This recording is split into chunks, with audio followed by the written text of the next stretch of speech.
di remercier maire bi parce que lii yëpp moo waral lii yëpp quoi di leen ñaan tamit mu bañ a yegg mu bañ a yem fii quoi loo xam ne day nekk lu périodique la quoi ñu fi ñëw tout le temps di former di échangeante parce que mooy tax musique morale am jëm kanam quoi. sànq maa ngi waxtaan ak monsieur Jean-Marie mu ne ma man su ma sañoon sa intervention da nga koy axé surtout si njëriñu centre culturel ndax artistes yu bëri xëy na dañuy dégg centre culturel mais xamuñu ko comme ni ko tubaab bi waxee l'occasion fait le larron xëy na mënu ma fi def exposé complet li centre culturel di liggéey mais peut-être mën naa leen wax rek ne centre culturel boo déggee ñu naan centre culturel régional bu Thiès ñun ñoo fi toogal ministre de la culture et de la communication c'est-à-dire au niveau régional ñun ñoo ko fii ñun ñoo war a conduire politique culturelle bi au niveau régional ñun nañu suñu liggéey mooy jàppale artistes yi fësal aada ak cosaan ci dëkk bi donc ñëpp ñi nga xamante ne par exemple ay artistes lañu am ay projet yi nga xam ne bëgg nañ ñu jàppale leen si boo leen ñëwee techniquement mën nañ leen si jàppale wan leen par exemple nan ngeen di bindee projet soo leen bëggee tamit ñu leen ciy jàppale bu fekkee da ngeen bëgg ay aide au niveau du ministère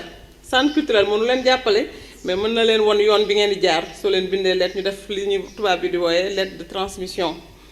donc yooyu ay activité ay kii dafa bokk ci suñu liggéey yu ñuy def comme ni ma ko waxee sànq mënul yaatu ndax temps bi permettre ñu ko mais peut-être c'est l'occasion de vous dire que ñun ñoo fi toogal artistes yëpp ñëpp ñi nga xamante ne am nañ yéene liggéey ak centre culturel ibil nañ leen suñu buntu commune de Morolan nag ci Thiès la bokk te ñun dañoo war a couvrir Thiès Tivaouane ak Mbour lépp li ngeen xam ne soxla ngeen ko ci aada ak cosaan ci suñu mën-mën dinañ ko def incha allah donc damay profiter aussi ci occasion bi pour remercier monsieur le maire gis naa li muy def ci aada ak cosaan fii nii au niveau culturel bi ñuy waxtaan sànq ak ñoom Jean-Marie aussi ñoo ngi wax que ne lii gën a freiner culture bi au niveau de la région et ça c'est dans un cadre général mooy que ne artistes yi dañuy commencer dara mais du am continuité donc c'est un problème de suivi moo tax léegi sax boo xoolee bailleurs yu bari léegi balaa ñu lay accompagner ci sa projet da nga leen di taxawal un plan de suivi donc suivi bi su amulee en général léegi sax projet yu bari duñ jàll donc dama leen di ñaax ci ngeen gën a góorgóorlu gën a yóbbu liggéey bi ci kanam fu mu toll nii xëy na defal nañ leen atelier musical dafa yemale ko Morolan mais peut-être tey atelier bi mën na wéy ba regrouper ñuy jóge Thiès ñuy jóge Tivaouane ñuy jóge Mbour loolu yëpp day gën a tax dina indi synergie entre les différents acteurs mais aussi dina gën a sukkali aada ak cosaan. li gën a am solo ci Sénégal yi moom la ñuy coow temps yi actuellement moom moo ko réussir ak benn xaritam benn mbokkam koo xam ne mu ngi nii toog muy directeur Bassoum tàccu leen ko. tey Morolan tey amul benn jigéen wala benn jeune boo xam ne yaa ngi toog sa kër bëgg a liggéey bu mu liggéeyoo boo liggéey ci yow la daaw jël na junniy nit ak juróom-ñaari nit 1006 personnes jël na ko ñuy liggéey ci projet Kaldufrit minam jël ko encore ak yeneen projet te yooyu yëpp monsieur le maire moom moo xeex loolu ba mu am te pourtant président de la République Macky Sall ci loolu lay xeex temps yi emploi de jeunes loolu la monsieur le maire réussir ak Bassoum seen Morolan fexe ba kenn semeetul ñëpp ngi liggéey lu mu dee jigéen ñoo doon dem Ndakaaru di liggéey di am 35000 léegi fii 15 jours ngay liggéey am 40000 wala 35000 mois bi nekk 70000 francs fan la am ci Sénégal kon loolu grâce à monsieur le maire ak Bassoum jërëjëf ñun loolu la ñu bëgg dañoo bëgg développement monsieur le maire na loolu la xam amul lenn loo xam ne mu ngi ci Morolan taxawu ci ngir liggéey Minam a ngi fii mu ngi jël jigéen ñi Kaldufrit mu ngi fii mu ngi jël ak tamit Adida mu ngi fii kon loolu mooy tax kon nekk Morolan mu ngi avancé culturel bi journée culturelle saa yi amee monsieur le maire dina dégager sa xaalis ba ay millions def 72 heures ci journée culturelle ñu nekk fii mais loolu lañu soxla monsieur le maire jërëjëf. Cette idée de projet est venue du fait que déjà nous on avait créé une troupe théâtrale communale et nous on avait aussi envie de faire la même chose pour la musique et autant il y avait un jeune qui était avec nous très dégourdi en la personne de Wilfried Diop donc qui est décédé maintenant, nous prions pour le repos de son âme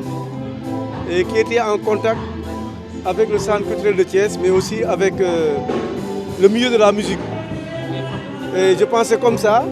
que nous sommes entrés en contact avec l'orchestre national et nous avions organisé dans le cadre d'un programme un concert en 2018. Donc tout est parti de là. Malheureusement, après le concert, Wilfried Diop est décédé. Donc après, ces temps-ci, le directeur est revenu pour réchauffer les choses parce qu'il voulait qu'on relance le programme. J'ai dit, il n'y a pas de problème, on va relancer. C'est comme ça donc on a pris contact avec l'Orchestre national. On a fait d'abord une réunion avec les artistes. Et de là, on a donc proposé de relancer l'idée de l'orchestre communal. Je pense que nous en sommes là. Et c'est l'occasion de remercier vraiment le centre culturel parce qu'au départ, c'était le centre culturel et Wilfried Diop. Aujourd'hui, c'est avec l'orchestre national en la personne du directeur, M. Diallo. En tout cas, que nous remercions tous pour le travail qui vient d'être fait. Donc, on a organisé un atelier de 3, 4 jours, 5 jours pour donc perfectionner les artistes de Morlan. Ça, c'est une bonne chose et je pense que vous-même, vous avez constaté que les artistes de Morlan se sont perfectionnés à l'issue de cet atelier-là. En tout cas, merci beaucoup, M. Diallo, pour le travail qui a été abattu. Je me suis rendu compte que dans le milieu artistique, il y a souvent des problèmes de tiraillement. Alors que pour moi, nous devons avoir un objectif commun. C'est de faire la promotion de la culture. Et pour cela, il faut qu'on s'entende. Parce que si une seule personne peut faire de la musique, je pense que plusieurs peuvent le faire à la fois. Et là, ils doivent se compléter, ils doivent s'entraider pour améliorer donc, la musique qu'ils sont en train de faire. Moi, je pense que c'est pourquoi je demande aux artistes de Morlan, encore une fois, je lance un appel en tout cas pour qu'ils soient unis. Parce que sans l'unité, la mairie ne pourra pas travailler avec les artistes. S'ils viennent à notre disperser à la mairie, c'est très difficile après de travailler avec eux. C'est pourquoi donc, je lance un appel pour qu'il y ait cette union des cœurs, union d'action pour que les artistes de Morlan travaillent ensemble. Dañuy sant Yàlla ndax njalbeen bi dañoo créé woon dañoo taxawaloon donc benn troupe théâtrale communale ak ku ñu tuddee Aziz Gueye bu ñu ko defee ba pare ñu xalaat ni war nañu taxawal benn orchestre communal orchestre boo xam ne ni commune yëpp artistes yëpp ñoo koy bokk boobu nekkoon na ci ñun benn jeune bu tudd Wilfried Diop mu duggoon en relation avec la directrice centre culturel ñuy liggéey ba ñoom mu mettre en contact avec l'orchestre national. L'orchestre national dafa doon def tournée au niveau national ñu fexee ba mu ñëw fii Morlan bu ñu ñëwee fii léegi nag ci waxtaan yi voilà ñu ni kon dañuy continuer programme bi bokk na ci taxawal orchestre communal. am na yeneen ponk nekk du loolu rek mais ci programme bi am na lu ñu war a def maanaam mooy taxawal orchestre communal loolu moo tax tey bi Wilfried tamit loolu amee après concert boobu Wilfried yàlla da ko jëlee fii ñu ñaanal ko yàlla xaree ko aljana loolu bu ñu paree loolu ñu toog ay diir directeur woowaat ma ne ko amul problème nañu relancer def nañu réunion nag ak artistes yi bu ñu paree ci réunion boobu ñu taxawal tey benn atelier de 5 jours pour que artistes yi daje pour que techniciens yi nekk orchestre national ñëw jàppale leen pour ñu gën a maanaam seetal seen liggéey ci wàllu musique loolu moo nekkoon atelier bi en tout cas gërëm nañ bu baax a baax la directrice du centre culturel mais aussi monsieur Diallo et l'ensemble des techniciens donc de l'orchestre national. benn say parce que dañoo xam ni artistes bu ñu nekkul benn dina jafe pour mairie bi liggéey ak ñoom il faut que ñu nekk bennoo bi sax ñoom lay njëkk a jëriñ parce que bu dee nekk nañu benn non seulement dinañu jàppalante seen biir mais dinañu jàppalante surtout ci wàllu liggéey bi kii dafa mën guitare kii mën lii kii moo tax kii ci guitare mais bu ñu jàppalante seen biir ñoom ñëpp ñoo ci gis njëriñ moo tax ñu jàpp ni war nañu ñoom d'abord nekk benn bu ci desee boo taxawalee orchestre communal te artistes yi nekkuñu benn du dem moo tax je pense que en tout cas benn condition mooy ñoom ñu nekk benn bu ñu nekkee benn moom mairie bi pare na lu mu koy defal yeneen secteurs yi muy sport bi muy ci football bi muy ci làmb bi ñu defal leen ko pour que art bi gën a dem kanam ñoom ñu gën a jëm kanam ci wàllu musique. Je suis M. Adama Diallo, directeur de l'Orchestre national du Sénégal. Je suis très satisfait parce que le temps est court, mais le produit il est là. C'est pour cela que je disais au maire déjà qu'on peut avancer même vers une production. Donc le travail est là, c'est des artistes qui ont un contenu artistique assez varié. Donc on peut avancer même vers une production. Donc je veux dire que le genre Bilim, comme l'a dit le chef d'orchestre, les variétés céréales, vraiment nous donnent un plus. Parce que nous aussi, nous y gagnons dans la recherche du patrimoine musical, immatériel. C'est dans nos missions d'aller vers les profondeurs du pays pour recenser tout cela et puiser pour pouvoir travailler et moderniser Donc il y a de la matière. Il y a de la matière qu'il faut travailler. Et on est prêt vraiment à aider, à mettre en place cet orchestre communal que nous voulons. Oui, c'est très rythmé, polyphonique. Donc la musique sérère, les rythmes sérères, il y a une profondeur, donc on doit pouvoir le faire. On vient de le faire à Djilor. Donc vraiment, à Morolan, on peut avancer très vite. Jàngat bu rafet la parce que fekkee na fii cosaanu séeréer cosaanu waa Ndut donc loolu dafa ñuy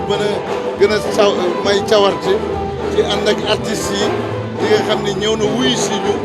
pour ñu mën a taxawal orchestre communal fii ci Morolan ànd ak maire bi